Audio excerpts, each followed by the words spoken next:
Hello guys, magandang araw sa inyong lahat. Magandang araw sa lahat na nanonood nito. Guys, ako'y nadismaya lang, no? Ipalabas ko lang talaga ang hinanakit ko sa taga Davao. Lalo-lalo na sa aming mayor sa Davao City na si Basti, Mayor Duterte. Basti, anak ng putang ina ka. Naghamon-hamon ka pa kay General Torre. Tapos ngayon pinalagan ka. Naghahanap ka ng tangina. Naghahanap ka ng kondisyon. Ano ka ba? Bakla ka? Anak ng putang ina ka do. Ulay taga Davao nga bakla. Basti, Duterte. Anak ng putang ina ka, oh. Kahibalo dyan mo nga ako. Suli Duterte dyan ko. Suli Duterte supporters dyan ko.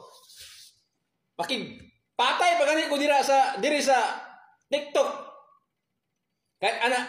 Kahit saang platform, ipagtanggol lang mo mga Duterte. Pero kung inanay mong style, Baste, kung ganyan estilo mo, pinalagan ka lang ng matanda na, parang umaayaw ka. Ano ka ba? Makadiscourage mo sa taga Davao. Kung inanay mong style, Baste, makadiscourage kang taga Davao. Tangin na ako, taga Davao. Kabalo dyan ka, taga Davao dyan ko. Barangay 19 ko. Pareho ratag suna. Pareho ratag sun. Pareho ratag distrito. Pero kung na style ni mo, nak. Usa na inyo ang stylist Davao City dahil hurat-hurat lang.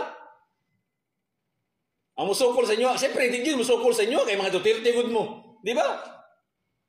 Kami mga tambay dyan, dati sa Davao City, hindi mo palag sa inyo, ha? Kay mga Duterte good mo.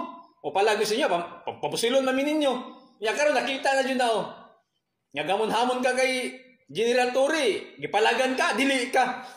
Talawan man yung bataan, eh. Giunsa man yung pagkanaon, eh. Abi ako, isog ka kay taga Davao. Wala taga Davao nga talawan, Basti. Uy, nung sanay ka? Makasuya man ka, eh. Makasuya ka ba? Kung na style mo, Basti. Ayaw na lang pag mayor sa Davao City, di gapon minimo masulbad. Di gapon minimo masagang. Mga katawhan sa Davao City, di gapon mo panaladdan. Kung na talawan man day ka.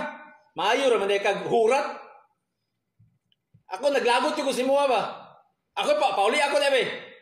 Kaya ako magsumbaga ng Torre. Talawan man ni bataan eh. Sayang ang tato nimo. Sabi mo tato pambakla. Ay pag-undang mo pagka Untang na lang mo mga Duterte sa inyong political career, oy. O yung mga inungdan, ginana lang.